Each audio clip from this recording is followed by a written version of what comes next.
Bharat America trade deal के बीच कृषि और डेयरी सेक्टर्स को लेकर इस वक्त सबसे ज्यादा चर्चा हो रही है। ये दो सेक्टर सबसे ज्यादा सवालों में है। डर इस बात का है कि कहीं मोदी सरकार ने इन सेक्टरों को अमेरिका के लिए तो नहीं खोल दिया, जिससे फिर भारत के किसान और डेयरी व्यापारियों के जीवन पर संकट खड़ा हो जाए और फिर इन सेक्टर्स पर अमेरिका का कब्जा हो जाए, क्योंकि ये दोनों ही सेक्टर देश की सबसे बड़ी जरूरत है और सबसे बड़े स्तर पर इनका व्यापार है। ऐसे में अब केंद्रीय वाणिज्य उद्योग मंत्री पीयूष गोयल ने किसानों और डेयरी व्यापारियों की चिंताओं को दूर करते हुए ये साफ कर दिया कि भारत ने अमेरिका के साथ डील करके किसानों के हितों से कोई समझौता नहीं किया है। इसी के साथ भारत ने अपने डेयरी सेक्टर्स को पूरी तरह से सुरक्षित रखा है। साथ ही संवेदनशील क्षेत्र जैसे डेयरी प्रोडक्ट्स, मांस, मुर्गी पालन, गेहूं, चावल, मक्का, सोयाबीन, चीनी, बाजरा, केला, स्ट्रॉबेरी, खट्टे फल, हरी मटर, मूंग और तिलहन में कोई छूट नहीं दी है। इसके साथ ही कुछ कृषि उत्पादों पर बिल्कुल टैरिफ नहीं लगेगा। अब सुनिए पीयूष गोयल का ये पूरा बयान कि कैसे कई सारे किसानों के किए गए वस्तु, किसानी क्षेत्र के उत्पाद अब भारत से शून्य ड्यूटी पर अमेरिका में जा सकेंगे और जिसका भारत के निर्यात को फायदा होगा। एग्रीमेंट के द्वारा कई सारे किसानी क्षेत्र के सामान पर शून्य कोई लाभ भारत में इंपोर्ट करते हुए दिया गया है। कोई लाभ नहीं दिया गया, कोई रियायत नहीं दी गई है। लोग सोचते थे ना कि भाई किसानी क्षेत्र में सब खुल जाएगा।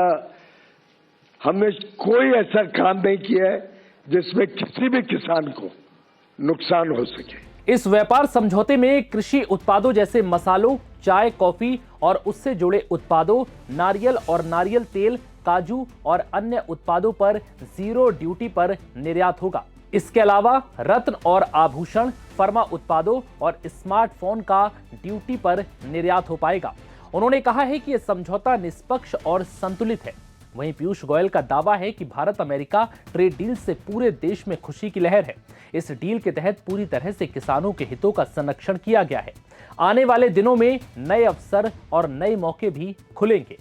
आने वाले दिनों में जिस प्रकार से नए अवसर, नए मौके खुलते हैं, जिस प्रकार से हमारे निर्यातकों के लिए बहुत बड़े पैमाने पे यूनाइटेड स्टेट्स ऑफ अमेरिका, जो दुनिया की सबसे बड़ी अर्थव्यवस्था है, लगभग $30 ट्रिलियन की अर्थव्यवस्था, अब हमारे निर्यातकों के लिए मोस्ट प्रिफर्ड ड्यूटी के साथ खुलती है।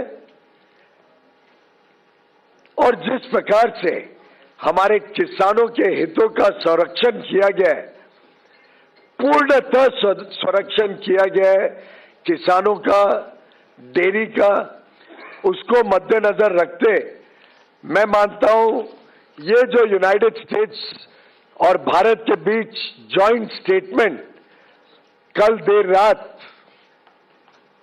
फाइनलाइज हुआ, विश्व के समक्ष रखा गया, इसका देश के कोने कोने में स्वागत हुआ है। अब ये जानिए कि भारत ने अमेरिका के लिए किन क्षेत्रों को खोला है। उनमें ड्राइड डिस्टिलर्स ग्रेन्स यानी DDGS, पशु चारे के लिए लाल ज्वार, ट्री नट्स, ताजे और प्रसंस्कृत फल, सोयाबीन तेल, वाइन और स्पिरिट्स सेक्टर्स अमेरिका के लिए खोले गए हैं। पीयूष गोयल का कहना है कि भारत ने अमेरिका के साथ अंतरिम समझौते के ढांचे के माध्यम से भारतीय वस्तुओं के लिए प्राथमिकता पर पहुंच सुनिश्चित की है। पीयूष गोयल ने यह भी साफ कर दिया है कि यह व्यापार समझौता किसी भी तरह से किसानों के हितों को नुकसान नहीं पहुंचाता। इस डील का मकसद निर्यात को बढ़ाते हुए किसानों की आजीविका को सुरक्षित रखना है। सरकार किसानों के हितों को ध्यान में रखकर ही ये काम कर रही है। फिलहाल इस वीडियो में इतना ही। इजाजत दीजिए। नमस्कार।